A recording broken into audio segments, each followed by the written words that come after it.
Сәлем достар, бүгін мен сіздерге өте оңай жасалатын балды торттың рецептімен бөлісемін. Ол үшін бізге 2 жұмыртқаны алып, қантпен араластырып аламыз.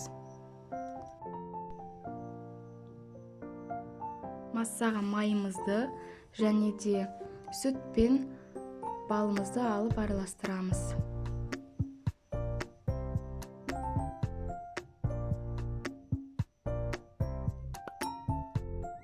Қайнап тұрған судың үстіне, яғни водяной баняда ерітіп аламыз.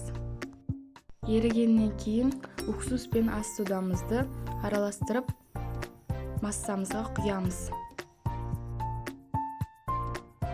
Тортымызға ұнды саламыз.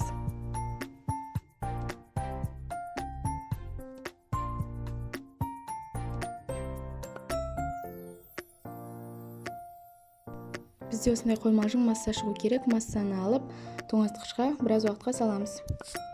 Осы уақыт аралығында біз тортымыздың кремін жасаймыз. Ол үшін бізге қаймақ, сметананы алып, қантпен миксермен араластырып аламыз. Тестамызды алып, пергамент қағаздарына жағып, оны пешімізде пісіріп аламыз. Менде осындай 4 корж шықты, оны өзімізге керек өлшемде кесіп аламыз.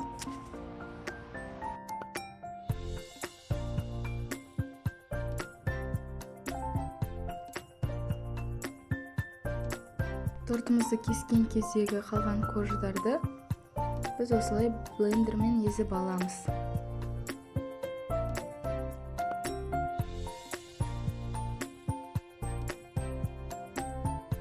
Енді тортымызды жинаймыз, корждарымызға кремімізді алып жағамыз.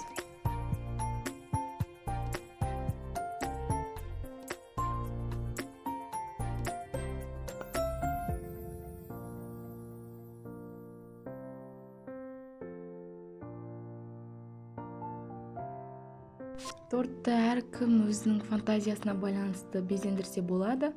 Мен осылай безендірдім.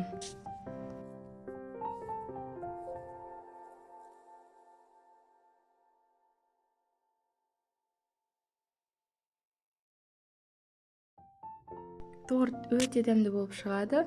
Бұл жерде мен 4 коржды қолдандым. Сіздер 8 корж қолдансаңыздар да болады. Өте жұмсақ әрі дәмді. Назарларыңызға рахмет, ас болсын.